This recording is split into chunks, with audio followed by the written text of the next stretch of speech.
Welcome to an MMH special today, Audio Engineer Shop Talk. I have three fantastic, beautiful engineers with us. You can kind of imagine this show like LeBron James' The Shop, but instead it's four white guys on a Zoom talking engineering. Today with us, I have Charlie Kramsky, freelance engineer in Austin, worked with everyone from Willie Nelson to Fastball, cut his teeth working for years at Avatar, the great Avatar Studios in New York City. Below Charlie is Andrew Oedel, the engineer and owner of Ghost Hit Recording in West Springfield, Massachusetts.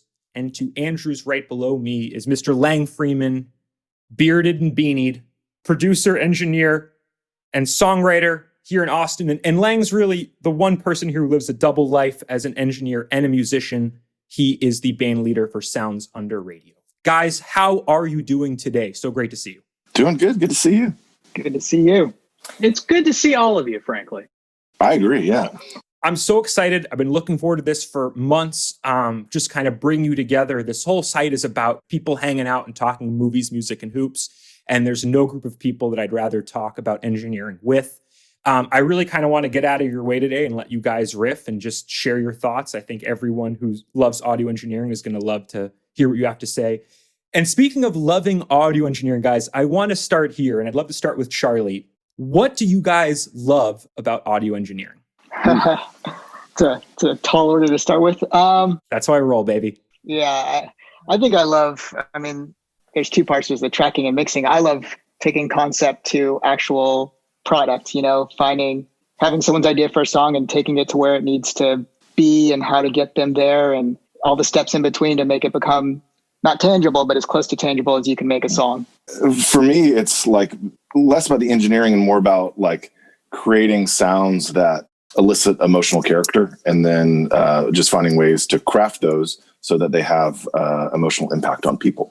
I come at this job from being a musician first and an audio engineer after that, but recently I've really just sort of focused on the audio part of things.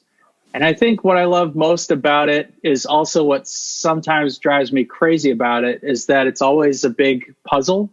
You're trying, like Lang said, to create the most impact for whatever you're given to work on. And that requires having some idea of how you want the music to be presented.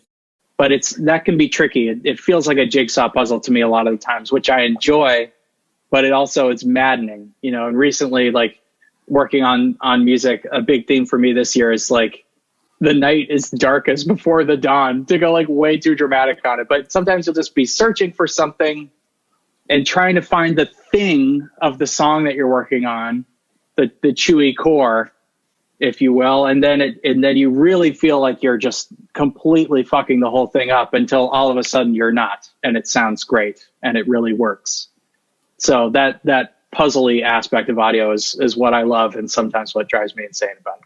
Yeah, that's so true. It's like there's always like, I don't know, there's like a moment, and at least for mixing points of it, there's a moment when like, I feel like you're like fighting it for 90% of the time. And then there's a moment where it's like, oh, here's the shortcut. Like here's where I need to go. And then everything else becomes obvious and falls into place. It's like, this is the little boost I've been needing the whole time, is just this obvious little key that unlocked all of it. And it just, everything else falls into place, and things you were worried about don't matter anymore because you realize that it wasn't an important part of the song, or it didn't need to be stressed on as much as something else.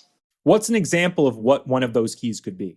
I don't know, like a synth part that you thought wasn't important because it was just one track in like 100 tracks of something.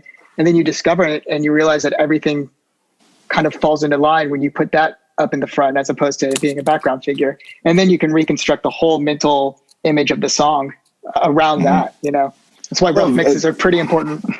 Right. Yeah. It's funny. I've had this happen a few times recently, and I really enjoy it, where it's like an artist, whether it be in straight the mixing process or in production of a song, there's a part, like you're talking about this like sort of rogue synth part, right? That like perhaps was originally envisioned as like this background thing that was just going to support guitars or something like that. And then you listen to it and you're like, man, that has like character to it. That has like something in it that is really, really interesting. And then you kind of push it to the top, push it to the front, maybe craft it in a way, build a part out of it where all of a sudden, you present it to a client or an artist and it's like, no, I know that you didn't think this was the thing, but this is going to be the thing now. Like, go down this road with me for a minute. Like, let's listen to this.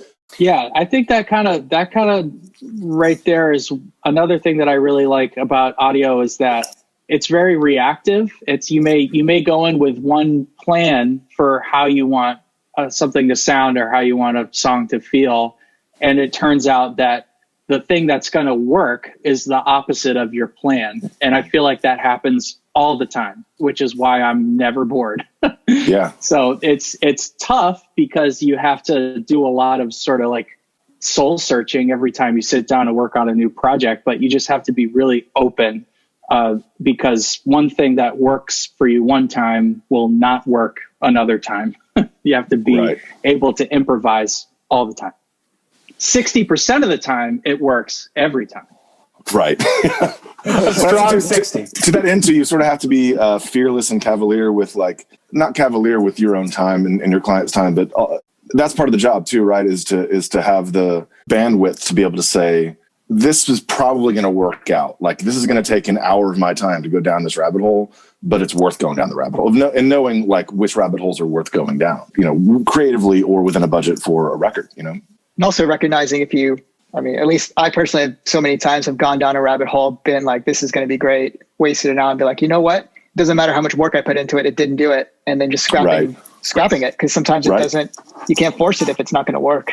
Yeah. And those are hard. It's never fun. No, it's not. And I just had one of those. I feel like I'd gotten out of the woods on that kind of thing for a while. And then just when I thought it was like that, maybe I'm beyond that in my career. It's like, no, you're not. Because like last week I had this thing, like, I was starting this record. We tracked 15 songs and we're going to mix all 15. Then we're going to put out 10 and then have 5 for down the road. But they want to do the whole thing and have it sound like the thing.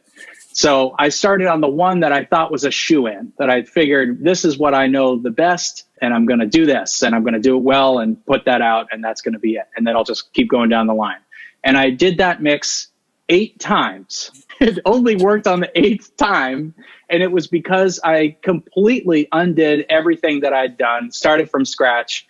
And I think, whereas I'd spent maybe 6 to 8 hours trying to get it on the first 2, on the 8th time, it was done in 45 minutes, because you just have to do all that work of sorting through your thought process on it and finding the thing. So it's I feel like that's a theme, is like really not being afraid to just tear it all down and start again. Right. Well, because those like 8 mixes that you did, it's weird because you're like, oh, I just wasted my time doing 8 mixes, 8 mixed revisions. But you would have never gotten to the point where like you were willing and able and excited to throw it all away and start anew and learn the things that you did from those 8 mixes to get to the one that actually lands, Exactly. Yeah, I think you're right. And that hurts because that's a lot of time, like both on the production engineering side and as a songwriter. There's one song in particular that I can think of that I haven't released yet. Charlie worked on it last year with me, but I've recorded it, this one song, 5 different times, like in different iterations, like with a full band production, stripped down, with a piano, with acoustics, with big guitars, and it never landed. And it was getting so frustrated because it's an amazing song, in my opinion. I wrote it, so I can say that. It took doing those other versions to have the clarity of mind to know really what was supposed to happen. And now the version that exists now, it is the version of the song that I've always wanted it to be, but it took 5 years to get there, And it's tough because, no one wants to waste 5 years on one song. I guess it's kind of like, there's this mythology thing, and I preach this a lot at the studio, where it's like putting a lot of stock in the first thing or the second thing that you do. Like if you're doing a take and it's a full band, it's like, there's always that kind of like, let's get back to that first take or that first or second take energy. But then there's what we're talking about right now, which is iterations and knowing when something is done. And that's sort of different, but equally as important. It just depends on what's called for. And I always think of you, Charlie, when I think of having something in your head, a sound in your head, and knowing when you've achieved that sound. I feel like it was maybe your work with Paul McCartney or something where you heard a vocal sound and you were like, okay, that's what a vocal's supposed to sound like. And you tend to think back to that because you have this sort of benchmark in your head. and whether or not you're there is based on what you know you're going for. Yeah, is that right? It was my mental reference for U47 is a soloed vocal from one of the Paul McCartney records we did at Avatar. And it's just ingrained in my head. I mean, that's what a 47 is supposed to sound like. It's like that mic was made for his voice or something. It's like just the perfect pairing, which isn't news, but just like hearing it soloed without anything else, I could hear the full thing of it and just have a mental image of like, all right, that's where that sits. So anything else I can kind of think in my head, that's where it stacks up to. Man, this is so cool, guys. To what degree are you guys chasing sounds you're hearing and trying to conjure? And what degree are you searching for a sound? I'd say that's, for me at least, it's project dependent and like how much time, can be invested in it. About a month ago, I did a project where there's an artist who we had 7 days to track 10 songs. And he wanted to be really, really experimental. And there's, it wasn't that my job was to put him in a box, because you don't want to put someone in a creative box when like they just want to be creatively experimental. But you also have to put this frame on it where it's like, okay, are we going to spend 3 hours chasing down this guitar thing? Or like in 6 months, are we not even going to know that we had this conversation? You have to sort of keep it within some frame, if that makes any sense. I don't know if it does or not. That makes perfect sense, because what you're saying right there means that you're good at your job because you take the needs of the project seriously.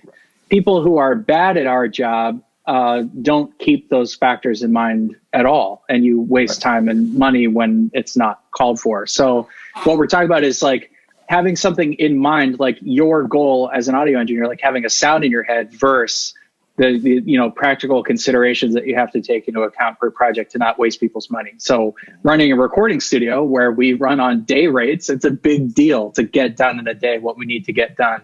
And if I'm spending if I'm spending 3 hours on an acoustic guitar sound, I should show myself out, because that's a bad use of everyone's time. But what we do have at the same time is that standard, like Charlie was saying, it's like, I know what that mic should sound like for a voice, and I have that frame of reference. So it's both. It's balance. Yeah.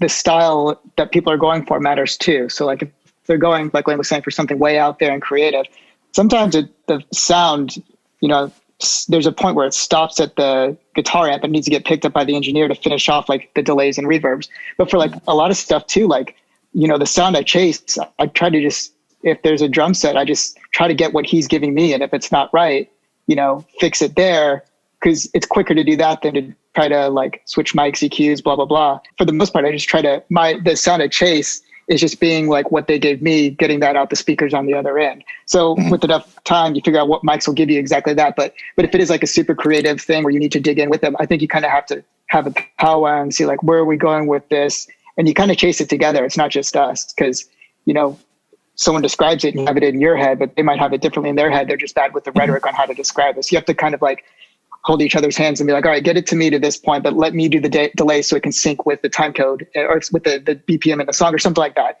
Kind of just depends. Lang said, every project's different on it. And then of course, budget, if you've got a day to do 10 songs or 10 days to do 5 songs, it's a big difference. Well, I think that goes to, another part of our job too, that has nothing to do with twisting knobs and like extracting really cool sounds. It's mitigating a project and keeping people realistic about what you can achieve in a certain time and for a budget and all those sorts of things. Because, however much we would all love to pull the idea of money and a budget out of it, like this is what we do for a living. You want to be able to fully realize an artist's vision, but at the same time, you don't want to waste their time and your time as well, or their money, So, I find, pre-production, the conversations on the front end are just as important to, getting these things down as the actual days that you're tracking, because if you have a realistic perspective of what the project entails and what needs to happen for it, you have a better perspective on the front end of how to tackle that. Yeah. Managing expectation is most of the job. I mean, I'm sure we've all got the emails. It's like, hi, I'd like to book 2 days. I want it to sound like Hotel California, or I want it to sound like Rumors. It's like, let's talk, because both of those records took a year just to track. So I understand you want it to sound like that. I get that. Like I would love that too. I want that. You got to level with them. It's like, for one thing, are your players on that level? I mean, you want to be polite, but at the same time say like, we don't have like half of the day just to get drum sounds if you have 2 days to record 10 songs. So, just like you said, Lang, just managing expectations ahead of time is just crucial for getting Absolutely the ball rolling. This is a great segue to another question I have. Well, you guys are all in different places, which is something I want to explore over the course of this conversation. But I would say Andrew and Charlie foremost consider themselves engineers. Lang, you more wear the producer and engineer hat. But with the budgetary restrictions they are, everyone working on shoestring budgets, you guys are all thrown into producer roles all the time, whether that's initially understood or happens kind of organically through the process. How do you deal with that, and how do you balance those roles? Good question. Thanks, Pat. Yeah. I'm of a couple minds about this. One is that it's true. I mean, I work with a lot of producers, but there are a lot of people who, since I run a recording studio, just want to come use the studio. They may not have a producer or they're self-producing. So what I try to do there is offer up some guidance where it's needed, like we were talking about with time and expectations, and then work really hard to not just be a yes man the whole time. Because the last thing that someone wants is to feel like they're out at sea by themselves with no one who's paying attention. But that can be tricky. So I try to say to people, it's like, I will 100% give you my opinion where I think that it's helpful. You can take it or leave it. You're the boss. This is your project. It's your name on the cover. It's not my name on the cover. And so I'll just try to set some ground rules for what my role is going to be. But the biggest thing, just like with a mix, you have to stay really flexible with what that role is. And there's no level of preparedness going in that's going to, you really have to improvise. It depends on who you're working with. Personality is a huge deal there. So I guess it's kind of being customer service oriented in the fact that you want to get done what you need to get done in a certain amount of time on a certain amount of money. And then also just the music part where you do want it to be as good as it possibly can be, but you also don't want to step on anyone's toes. You want to make it clear that it's not your thing, it's their thing, but you're there to help. I specifically don't produce, I don't label myself as a producer, I just engineer.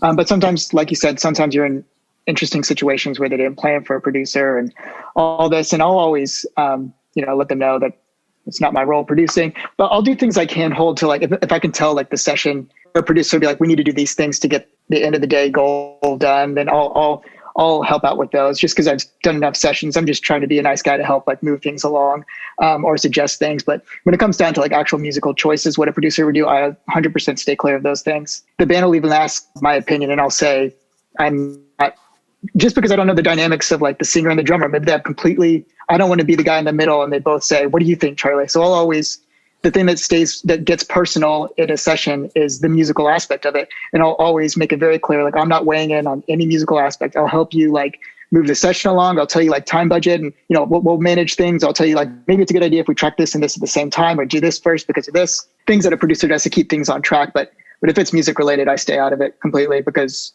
that's not, in my mind, what I'm there for. And that's not what they've hired me for. Even if they honestly want my opinion, I still don't think it's going to be productive for this guy to weigh in unless I know them very closely and unless they're friends and we've worked together for years and I can tell that it's going to make a difference. If it's someone that I'm just working with for the first time, I don't think it's constructive for me to weigh in on something because what if I'm wrong? They don't know me. I'm just a guy and they might be insecure and they might just need some support and I'll be supportive, but I won't make decisions for them.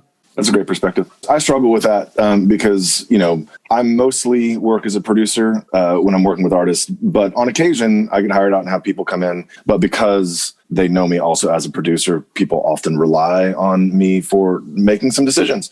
It's a tough spot sometimes because you want to have the conversation without disrupting the flow of what's happening in the room creatively. It's difficult to have the conversation to say, well, you're paying me to sit in this chair and twist the knobs and make good sounds, not to play that role. If you wanted me to play that role and wear that hat, then you needed to hire me for that, which is a different thing, 99% of the time I've noticed that after a take or after something, if the band turns to me and says, what do you think on that? I'll just say, oh, I was listening to something technical. And then it never has there been a case where they're like, all right, let's listen again and see what you think. Never. It's like they kind of just want like some affirmation, and I just skirt by it by being like, "Oh, I was listening to the low end of the kick drum. Sorry, I wasn't listening to the music of it." You know, because that's my job. You've done that to me. Probably it works. So I'm not the right guy, and it's to everyone's benefit that they don't ask me. You know, because I could give some bad advice. Yeah, Charlie. Hearing you say this, I'm very torn. I hear what you're saying, and I think what you're saying is you don't want to be on mix 4 and them say, we hate this decision that you recommended, and now we want you to work for free or do another day with us. No, I mean, I'm not worried about that. I mean, you know, I don't feel like it being stuck on me because I mean, or maybe deep down I do and don't realize it, but no, I just don't want to be in that role. I don't think it's my place. Deep down, like I'm not the guy. It's in my heart. Like I know I'm not the guy to answer that question for you. You should. This is kind of the Steve Albini train of thought, but you say it in a much better way and less cranky way than he does. I feel like. The thing is, Charlie, though, that a couple summers ago when we teamed up and did some songs for placement, and we kind of co-produced it, you had amazing ideas, and I love them, and it was so fun, and you brought that music to life in such a producer role. So I'm torn hearing this. I don't know. Like maybe it's just a comfort level thing. I don't know. I don't know how to respond to that. Like I don't. You know, I'm glad that you liked what I did. I guess I'm up against the wall now because we did that, but I can't weigh in. I guess you got me. I think more that felt more like Sasha. You were just paying him a compliment to say, Charlie, you do have this skill set that like, and opinions that like have substance to them, and you know, like whether or not it's appropriate in a specific time and place to use those opinions, that's to be determined. But like your opinion. He's complimenting your musical opinions, you know. Take the compliment, Charlie. Come on. Well, thank you. I think there's something. It was really smart of you to say also, like what you're saying about. Well, I'm listening for a technical thing, and then 90% of the time, it kind of ends there. I find that also to be very true, and a lot of that is just that there are these little micro interactions that are really important during a recording session, especially. Where it's like a take ends, you throw the talk back on right away and say beautiful. You know, it doesn't, you're not saying like, well, that was the take. That's the one we're going to use. That was it. You're just like, it's this quick, just like, I'm here.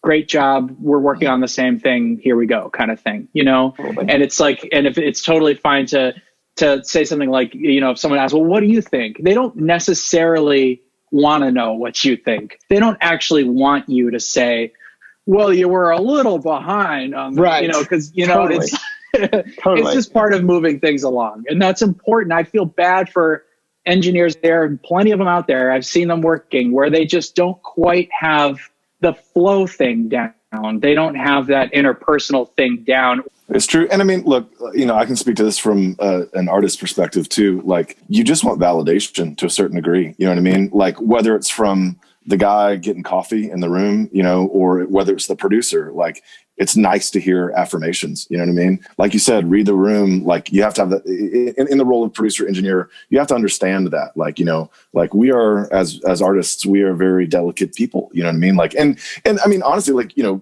the music that I like to work on, the music that I write, and that I appreciate working on with other artists is content that's like really mines pretty deep, you know, for something that's honest and truthful. And like, if you're not fostering an environment where people are comfortable with that, and it could just be like like you said, like the click and the talk back to say, nice, okay, cool. Like that small thing creates an environment, or the absence of it creates an environment. And that can change how a song goes and how honest and how truthful and how open an artist is willing to be in that moment, you know, and that's a big, big thing. I think, Andrew, you adopted something I learned in graduate school at UT, just kind of about expectations.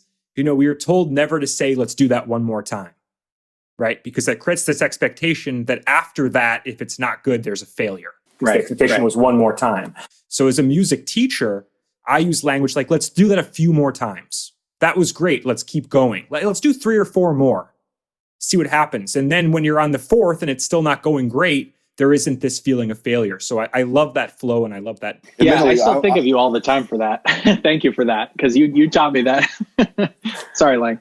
Oh, I actually use the let's do that one more time. I will only use it when I feel like we have it and the artist doesn't feel like they have it, just to set an expectation of like, we're not going to do this a million times more. Like, I feel like we're more of a use language like, let's do it one more time, see if we can beat it, and like just to challenge someone. Lang, I love that. You've done that with me with vocals, and it's a confidence building, because it's like the last take was it. We have it, and now you have nothing to lose. And there's also a sense of like, take a chance now. We have it. So what if you did that? Right, exactly. I think that's a great time to use that kind of language in a very positive way of like, oh, we're good. This is fun now. And generally what I find, like specifically with vocals, right, is like I very rarely find myself getting the meat of a vocal out of that take. But what I do find is like the embellished tails and cracks in a vocal at the end of a phrase that like perhaps someone was, self-conscious and wasn't, fully giving of that in a moment. Like you'll find those in that take of like, this is just sort of reckless abandon. I don't really care anymore. We're just going to throw this one away. So why don't I just kind of go for it and give you all of the characters? And from that, often you can just extract these small moments that are pretty illuminating, Guys, let's pop the trunk a little bit on working with artists, because that's a big part of what you do.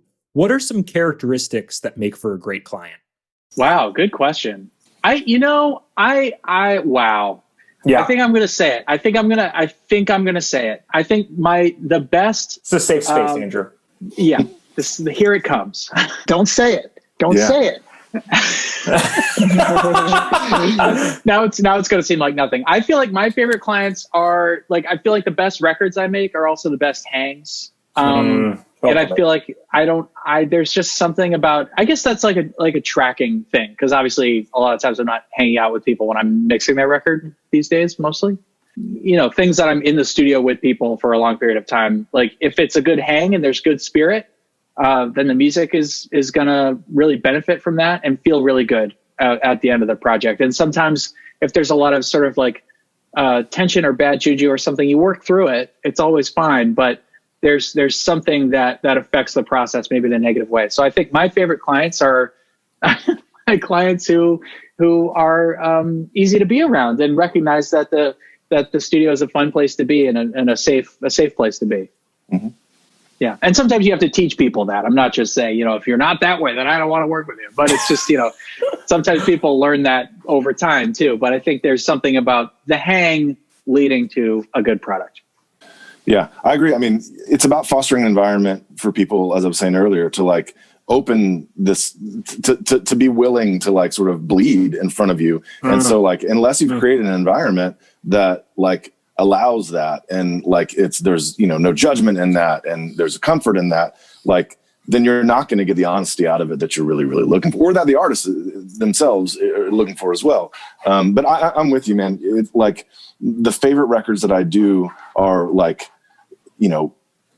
are the ones where it doesn't even feel like you're working. You're just, you're in a room together, you're making things, and then all of a sudden you look at your watch and it's like, well, that's an 8-hour day. Cool. Well, let's pause this and let's start again tomorrow, Same thing around here. I mean, the ones that are good hanging. And for me, if the clients consider it, then that goes a really long way. Like the ones that don't try to see like, you have the studio booked for 10 hours and that means we have to use every single minute of it. The ones that recognize that like, if everyone takes an hour break for lunch, the second half of the day is going to be 10 times more productive than if everyone just like ate potato chips and kept working. Like the ones that recognize that, like those records are always the best ones because everyone's just nourished correctly or gets a mental break. And the ones that acknowledge that, like those are always seem to be the best records. It's a challenge just to say, hey, like, I know that you want to get 7 songs today. Like I would love to as well. 17 songs. Right. Yeah. I mean, I've had that. You want the ones that we do get to be great. So like, maybe that means, as opposed to just like pushing, that we take a 30-minute break, like that, like we go to the lounge and just chat for a minute, or like we go for a walk, like that 30 minutes that you step away has a rejuvenating quality to it that like, whereas had you pushed through something, and this is a difficult thing to get across to people. Like if you just push, that thing that you're trying to accomplish, say, I don't know, mining down on just a guitar part, right? You push. That's going to take 3 hours to do. Whereas if you actually took that break and then you came back to it, it would take 30 minutes, Now, No, Lang, I love that you brought that up, and I really want to ping on this. And I wonder how much you guys emphasize directness and upfrontness. Because as a musician, as somebody who's worked with all of you and spent days together recording, it's a lot easier for me to hear from you at 10 a.m. Hey, Sasha, based on what we're going for today, I think we could do guitar, drums, and bass. And hear that at 10, and for me to say, okay, great. Then for it to get to 7, and we have an hour left, and I'm itching to knock out the bass, and you say, I don't know if we're going to do that because I'm all excited. You know what I'm saying? So how much do you guys really try to manage expectations early on and have that credibility with what you said earlier? I feel like every circumstance is different. You know, all songs, all projects are different. I will say for myself, the ones that I feel the best about and enjoy the most, as opposed to like having an artist come in, it's like, okay, we have 7 days to do this record and we have this budget to do it. I like to do things on a per song basis. Now that like puts the weird thing on me sometimes because I have to push for the sake of my own time so that we don't go down these rabbit holes where it's like, okay, well, this person isn't paying me by the hour. They're now paying me by the song. So I want to create a space where we can be creative and go down rabbit holes, but also I need to respect my own time. They need to respect my own time, all those things. So my favorite ones are where, you know, you can get to the end of the day and it can be like, oh man, I'm ready to go. Like, I want to do this guitar part. And me, I'm sitting in the chair like, man, I'm blown. Like my ears are blown out. I'm creatively exhausted. So that I don't have to push forward. I can say, why don't we like put a pin in it? And then tomorrow when I'm fresh again, we can come back and hit that and do it quickly and it will be totally fine. And finding like with an artist where like that space works for both of them. Anyway, they're not all that way. That is my favorite way to work. Yeah, totally. I in terms of setting expectations up front for use of time, I think the biggest thing that I've landed on, and this has been kind of risky because I definitely have clients where it's like, feels a little weird to set this boundary, but I really just do a 9-hour day with lunch. And I just say that I do that. That's part of my rate structure. You know, and from there, everyone's really on the same page when dinner time comes around and it's time to stop. So within that framework, you know, there's sort of a little less like tiptoeing about like, well, how much more should we do today? It's like, you know, and I know usually how much more we're going to do. That said, right. I try really right. hard to, if there is momentum, I really don't want to kill that for people. So if it's really important to the project that we, you know, go a half hour earlier, I'm definitely never going to say like, well, looks like it's time to call it for the day. Mm-hmm. You know, you have to be really careful, but that's a big part of just setting expectations for me. Yeah. For framing out the day and all that's important. And we're, you know, at Avatar, I learned my role as engineers. One thing, and the role that I learned from that a producer is music, time, and budget. And since I don't produce, I don't worry about it. So this, for my personal life and my family life, I don't manage those things. That's why I don't produce. So if someone's coming in and I just, you know, it's more stress than I'm willing to take on to manage someone else's schedule for the day.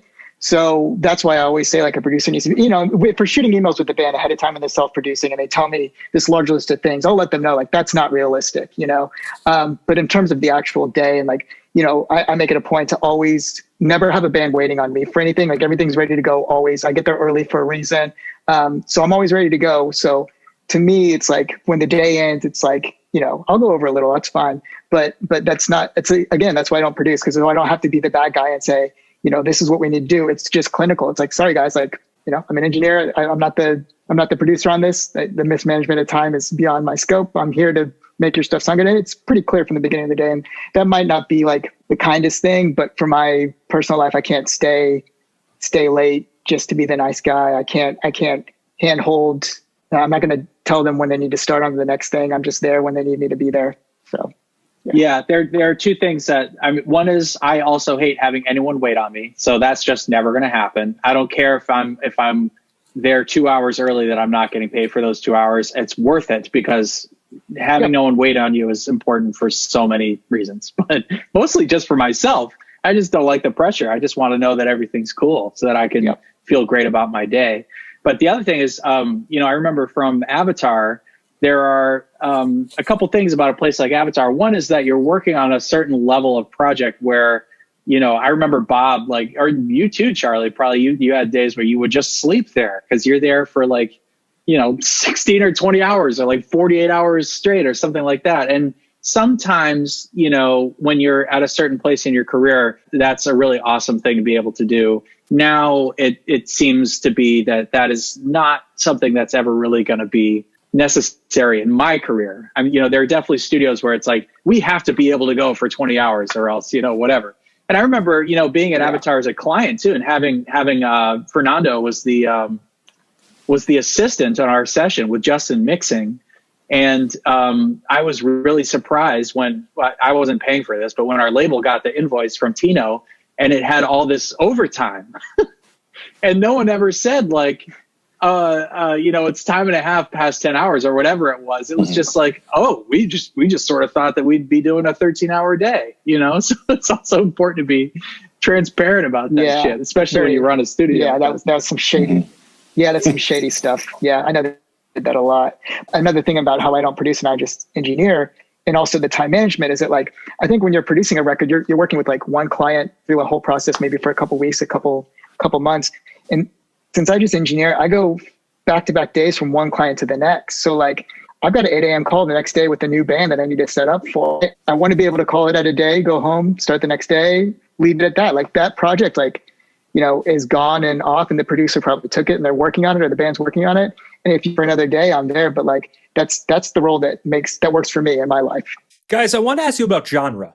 Just in generalities, I know there are outliers with both these questions, but in general, are there genres that you have the most fun working with? And if so, why? And then I wonder if there are any personality commonalities. So you find that jazz musicians are generally blank or rockers are generally blank. Oh, man. I'll let someone else start. Yeah, I don't know. It's weird. I come from as a writer, frontman, creative from like a rock band. But I find myself working mostly these days with singer-songwriters to some capacity. And that could mean a guy with an acoustic guitar or a guy with a synth these days. I enjoy working with all styles because for a very long time I was very focused. When I was just focusing on my band, it was like, I like rock and roll music. This is what I do. And so we're going to focus it here. Then I started really appreciating the craft of songwriting and seeing amazing songs in all different kinds of genre. Like I never loved country music until I started really listening to the songs. I like working with great songwriters and whatever genre, whatever capacity that may be. And a commonality with them is everyone is self-conscious. Everyone is afraid to a certain degree. Everyone has something to say, but is afraid to say it. I feel like about half of my time as a producer with a songwriter or an artist is just being a therapist to a certain degree, whether it's just sitting talking about the content or talking about other things, fostering that environment that gets us to the point where we can capture that material. Love that, Lang. That was beautiful. I mean, again, I own and operate a recording studio, so I try to really not niche into one genre too much. So I work on a lot of different kinds of music. I think with this new space too, I mean, we've got 3,000 square feet. So now we can and have done a 20-piece big band. I work on everything. I do a ton of hip hop. I do a ton of rock, singer-songwriter, folk. In terms of clients acting a certain way within a certain genre. Here we go. Yeah, I try to not generalize too much, and I hope she's watching this right now. She's probably not, but she might be. But I remember working with a very, very talented violinist at Austin Signal on an American Dreamer record, and we were doing a very intricate, very fast pizzicato section. And I remember it being kind of hard to get. Took a couple takes. I was really just feeling like we were just gearing up and getting started. And so take 3 was coming up, and I made a new playlist and said, all right, let's do it one more time and see how we can get it this time. I probably said one more time, and you were probably like, don't say one more time. So I said, let's do it again and see how this goes. And she just said, no, I'm not doing it again. And I just said, okay, great. And she's sort of classical background. Yeah, Juilliard background there. So, I feel like the MO is, and my mother's a classical violinist too. And I should talk to her about this and see if she agrees. But I kind of feel like there's this thing. It's like, I prepare all the time to deliver an excellent performance. And this is the performance that you are going to get today. So there it is. And that's what you shall have, sir. I don't know. It's like getting weird and medieval, because apparently that's my understanding of classical. I recently did a session where I worked with like some really heavy hitting jazz people. And I don't work on a ton of jazz. And so I felt a little bit like a fish out of water, but I'd done a jazz record that this artist had heard that they really liked. So I was like, okay, I feel like I can deliver for these people. And oh yeah, it was a trombone player who'd come from New York who was hot shit. I already forget his name because that's how much I work in jazz. But he came in and I was like, yeah, we're going to do trombone over here in this corner. And then I kind of tried to get cute and I was like, this will be the bone corner. You won. Yeah, of course. And he just nothing. He just like glared at me, and I was like, okay. And that's how it was for 3 days. He didn't stop glaring at me for 3 days. So there's just people who are at a certain level of musicianship too, who are so serious about their craft, are so different from rock musicians who might be equally serious about their craft, but there's just a different life path to where you've achieved your level of musicianship. So. Am I overgeneralizing? Maybe I'm being an asshole. All right, my career is over. It's fine. Don't worry. Graham, do you want to weigh in on this, or are you gonna? Yeah, sure. Stay out of Dodge. Let's leave it at that. Kind of work all over the map with music. I mean, I always love when a good songwriter is great. I love doing rock stuff just because it's so much energy and so much fun to get big bombastic sounds. I love doing jazz records though, because it's like I feel like it's the only time in sessions where I can like. Because once you're set up, like, that's it. Like, you can sit back and you can actually listen to performances. Where, like, with rock, it's all building blocks and you're working up and you don't really hear the product so much later. But in jazz, it's like what you're getting is it. And I always love, like, when we'll do some takes for jazz and you just sit back and listen. And then they come in and listen. And they'll hear, like, be like, oh, I made a mistake there. Cool. And that's it. It's not like they want to punch it. They don't want to fix it. It's like... That's what I did. That's it. That's going to be on the record. Cool. And it's just, any other genre would go fix it 1,000 times, but they're like, yeah, that's cool. I made that mistake. If I could take the four of us to any studio in the country and black out 7 days, where would you guys want to go and what the hell would we make? I mean, I feel like Charlie, you've probably worked in like any place that I would choose. I mean, like I want to hear what you would say about that. I spent last month out at Sonic Ranch in El Paso, and that was just a fun thing. I mean, it was more than like, Avatar was cool. I guess it's Power Station now. It's a great studio. And being in New York's cool, but this one was just in West Texas in the middle of nowhere. Every meal's just prepared and given to you. You have on-site lodging. It's just a good hang. Mm-hmm. And it's just like a wonder shop of gear. And the people there are so cool. And all the staff are top notch. I mean, I would go there for every session if I could. Yeah. So Sonic Ranch is my vote. I've not been there specifically, but you touched on the idea. Like, I don't know if I have a specific room or place that I'd want to go, but that style environment, right, where it's like you're there relatively isolated and you don't have to worry about anything else that's going on around you. You're just there to create music. That sort of destination recording idea of like studio, lodging, food. You don't really have to worry about anything other than just being there and creating music, Yeah, that's a great point. I feel like that's why I really liked working at Austin Signal, RIP, because for me it felt like a destination because I don't live in Austin, but I love coming to visit Austin. But yeah, there is that place kind of does feel like it's hideaway, and more so I feel like actually because there isn't really staff. There's the engineer who you would hire.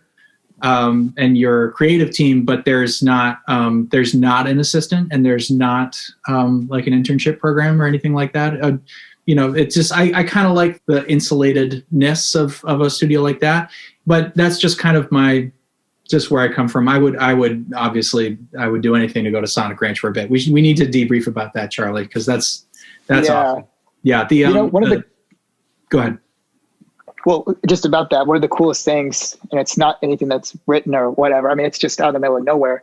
And you don't lock your studio. So like in the mornings before anyone was up, I'd go into the room, walk into the studio, and I would just kind of listen to stuff and do my own thing. It's not like you have to wait for someone to unlock the room for you. It's right by your lodging. You just work as late as you want, show up whenever you want. It's just... That is really cool. I feel like, my studio is residential also, as in we have a pretty sizable artist department that gets used a lot. So it's a really nice asset. But I feel like I need to think a little bit more like a client going to another place and try to apply some of those practices to my studio, because I feel like what you're describing is really important. And then Sasha also asked what we would create in that time there. I feel like it would just be hilariously unuseful material. just like a comedy record or something. Yes. No? It'd definitely be spoken word. We wouldn't play anything. We'd just like drink tequila and talk and track it. Yeah. Then we would probably not do a whole lot of work. That's the thing. It's like, I'm talking about Signal, man. We almost did that. All four of us were at Signal for one day. That would be for the four of us. Going somewhere that didn't feel like we were working, didn't feel like we were spending a lot of money, that we could just sort of hang out and be, you know? With an insane mic locker. So so we can drool on them, not so we can actually. Yes. Yeah. Exactly. When Lang came by to Andrew and I's session, we were drinking tequila at like 2 p.m. On a Sunday. And me just kind of jovially trying to include and invite Charlie's assistant engineer, who I won't name for those purposes. Yeah. Him accepting, and then Charlie being passively angry at him for accepting for the next 2 days was honestly the highlight of the entire session. Here's the thing. Charlie was my supervisor, for lack of a better word, when I was an intern. And Charlie, you understand what it means to be an intern. It's a sacred duty, and it's a learning experience, and you have to learn how to shut up and stay out of the way and not take things that are offered to you unless it's the very end of the day while people are packing up. So I understand, because you taught me that, Charlie. So hopefully you've imparted that to other people who've worked with you. Well, would you go to a job and take a shot at tequila, in the middle of the day? It's your job. I get it. And I can't be too mad at him because I didn't pay him. He was an intern. And he was a great guy and he was a great intern. But, you're working, to me, it's like you take a shot at tequila, they can do it because they're the clients. But maybe he just felt like, because this is what the clients want, that's what he should do. I don't know. I never told him not to, so I can't hold it against him. I have no, I wouldn't have done that. Yeah. Well, it's funny. I've been on the client end of that a lot too, where you're pushing your alcohol or your whatever, or, on your staff that's there. And I remember working with Justin, we worked with Charlie, my friend, Justin Garish in New York for 15 days straight. And I was insisting that he keep a really stupid schedule so that I could come after my day job. So he would get there at noon and we'd work till 1 a.m. or something. It was just dumb. And I'd, be coming in after work and this sounds great. Justin, drink with me. And he'd be like, no, I'm working. So it's funny. It's the weird, wild world of recording studios. What the hell is happening? To this guy's credit, he did try to be semi-professional by asking Charlie. He said, Charlie, can I do the shot with the guys? And Charlie was like, yeah, man, go for it. Then 2 hours later, he leaves the room. Charlie just goes over and goes, you should have said no. That's the point. That's the test. That's the test of the intern is you should have said no. You're a grown adult. You can make these decisions, but it's exactly right. It's exactly right. I'm going to judge you off the decisions that you make, Yeah. Yeah. I'm not your dad. There's also this thing about when you're an intern and you have done a really good job of staying out of the way or whatever. And at the end of the day, someone hands you a beer or something like that. You have to read the room a little bit and read the bigger picture all the time and plug into that. But I remember at Avatar, there was one time where Wilco had come in to do their iTunes session in Studio A, and Rick was the assistant on that. And then at the end of the day, I had to get their tape their disc to FedEx within 3 minutes. I've never run so fast in my life over to FedEx. But I got it in right before they closed. And the band had left, and Rick was there, and we had a case of beer that they'd left. And it was probably one of my favorite memories from Avatar was Rick was like, you want to have a beer? And we just went through the entire session. We still had it up on the console, and we just went through and soloed everything and moved it around and had a beer. And it was really nice. And I'm sure he remembers that. Guys, let's end here. It'd be criminal if we did this whole pod and never put on our gear glasses. Let's be real here. So just to wrap this up, what's hot, what's new? Let's geek out on gear for a hot minute here. There's so much stuff, said like a real engineer. There's so much stuff. There's so much stuff that I can't buy. I'm in a real shit position because I am a sort of studio owner, but also a musician. So I have to have the studio gear and the plugins but I also have to have the keyboards and the guitars because, you know, I'm a guitar nerd as well. So yeah, I don't know. I try not to buy anything, but I want to buy everything. I'm in a similar boat as you, Lang, because I feel like, you know, as a client looking for a studio, my first thing to look at would be the list of guitars. Yeah. Or the list of guitar amps. And that's the last thing that I want to invest in right now as an audio engineer. So you definitely have to think about, you know, what you have to prioritize as a studio owner. But to get down to some nitty gritty, I'm going to shout out Andy Casella at Shape Recording, a Massachusetts-based engineer. And she has made me brought over, not made me personally, but brought over prototypes for things. And I'm getting into gear that is not like super duper brand name or like gear that performs a function really, really well that Andy has built.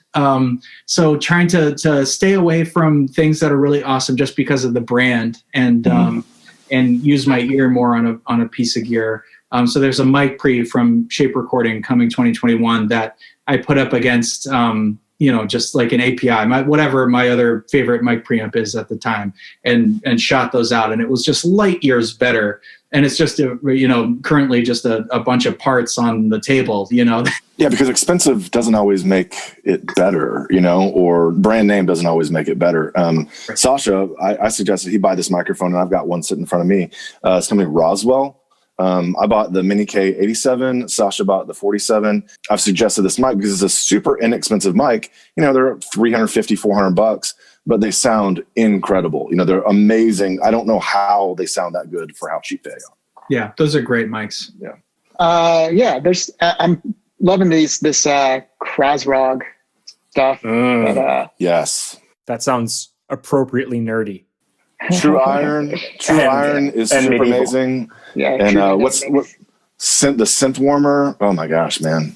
Yeah. Well, and the True Dynamics. But actually, now that I think about it, Dan Korneff, I think is his name, makes he makes something called the Pawn Shop compressor and the talkback compressor, but he also makes something called the amplified instrument processor.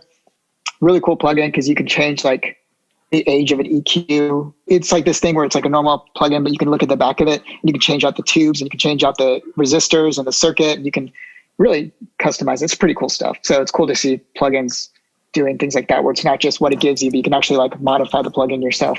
Guys, this was so fun. It was really a dream for me to see you three together. I hope that we can get together soon. Hope that happens. I'm seeing vaccines happen, but you have so much wisdom to share. You all were so articulate today, and thanks for sharing your time. And you're all busy. Lang, Charlie, and then I got to give a big shout. Our boy Andrew just got his first Grammy nomination. Little Andrew's growing up and saving the Recording Academy. Yeah. Thank you very much. Check out all of these guys' work. I'll share links to all of your work when I post this, and I hope people can find you and work with you. I know you're all doing remote stuff. You do mixing remotely and some reamping, so we'll try and hook you up. But guys, thanks so much for coming on today. Thanks for having us. Thanks. Thank you.